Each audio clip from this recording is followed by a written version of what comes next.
Welcome to this recording for Songs for the Sanctuary out of Cypress Publishing. I'm Dr. Joy Berg, and today we're interviewing Jeff Enns, living in Elmira, Ontario, and bringing us his older composition of Taste and See.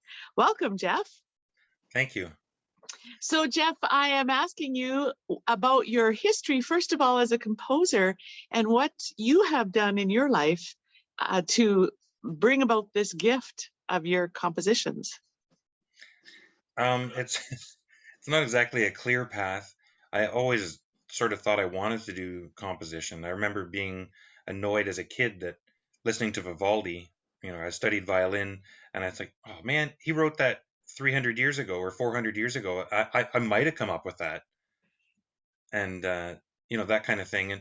And I think in high school age, I wanted to write stuff, but I didn't hear much about people composing. So I find it very exciting now that people of all ages are encouraged to do composition and improvisation, and it seems to be a real thing rather than I felt very much growing up that, well, people have already done composition, and if you're writing stuff now, it's going to be really weird, and you're going to you're going to make farting noises on oboes and stuff like that, and it's just all esoteric things. I was like, well, why? That seemed ridiculous. So when I went to university, then I did want to do composition, and I ended up doing composition and improvisation for organists at the same time.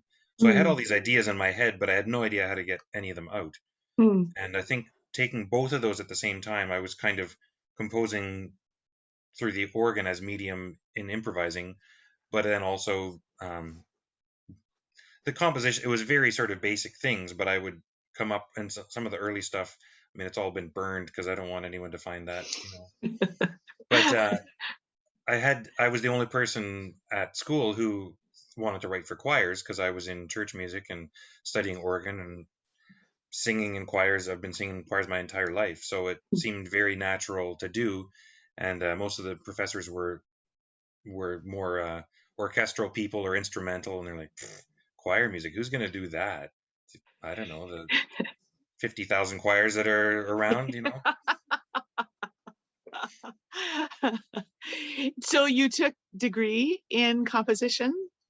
I not entirely. It was close to it. I sort of have a comprehensive degree, but I did study organ, viola, composition, and a myriad of other things, and just they called it comprehensive. If I would have spent another 2 years in school, I could have had a degree in composition, church music, organ, minors in English, and whatever.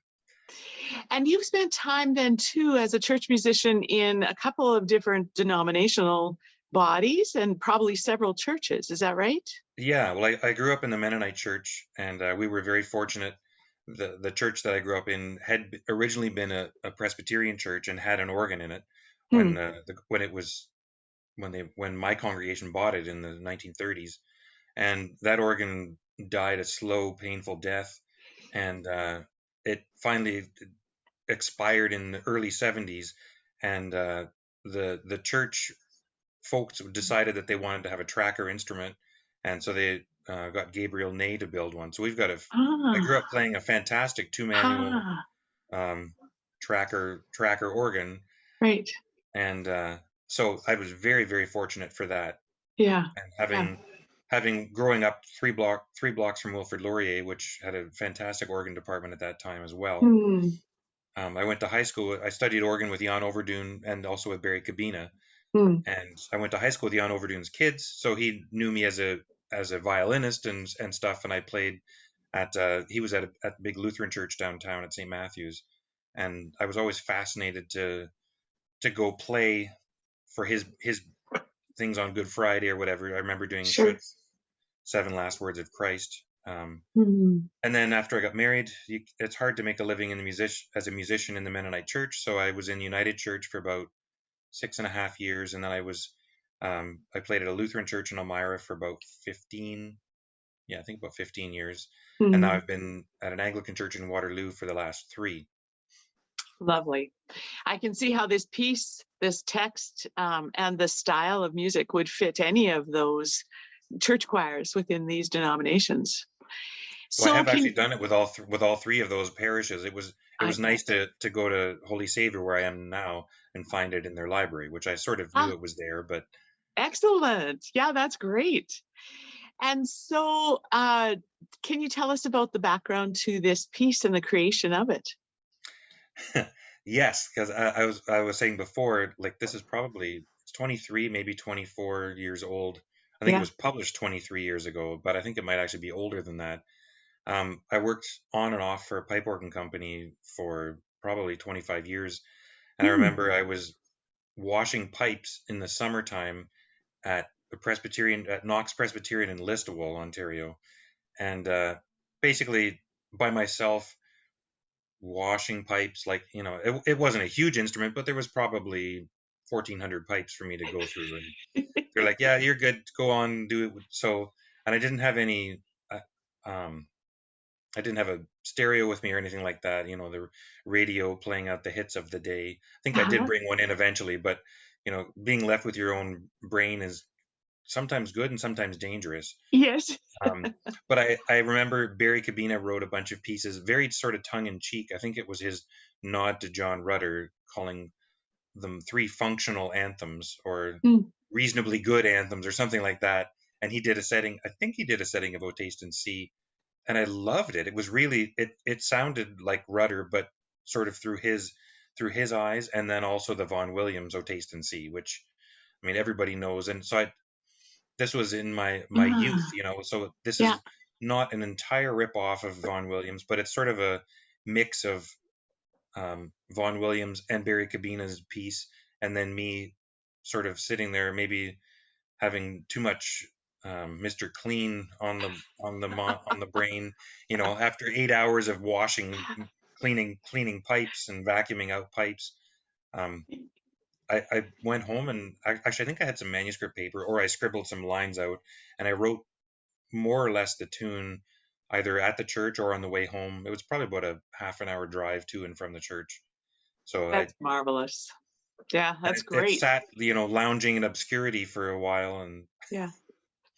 And then found its home. it's not that dramatic, but it's that piece I remember exactly while washing organ pipes. It, Yes, it that's mostly great. just came to me in a vision of Mr. Clean. Exactly. I love it. Is there anything in particular that you want to point out about this piece as an older or an early one in your compositional time? One of the things I'll just mention is I really like how the solo voice points into each of the new sections, and it has changes in bar uh, signatures 3 4 4 4, but Yeah, it does not seem to be difficult to make that happen. It's a very natural transition. I think all along, even from early pieces that I don't want anyone to see, you would write text. The text drove the music, and so just to find natural speech rhythms, Mm, you don't most of us don't speak in 4/4 on purpose anyways. right. And so I think it just sort of follows the natural speech patterns. So I wasn't trying to be Yes. difficult, but I would write it all down, and then it's like, okay, now I have to try and fit it into the Right. into bar lines. Yes, exactly. Oh, and anything else that you wanted to mention about the piece itself? Um, I think I did it one time as a solo, or as like, having a Ah. soprano solo, which sort of kind of works. Do you see this piece fitting into the church year in particular? As I was looking at it, I was thinking into any communion Eucharist service. Yes.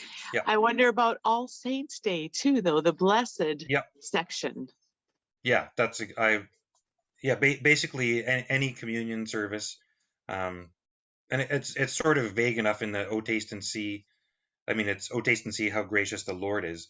So it Hmm. doesn't have to be communion, but it works Hmm. for any communion. But I think it Hmm. really works for just about any. You can sort of. It's such a great, you know, text. You can always use the Psalms, right? If that psalm Right. happens to come up in the lectionary, if you're following that, or True. if you're not following it and it comes up, that works as well. Yeah. Yeah.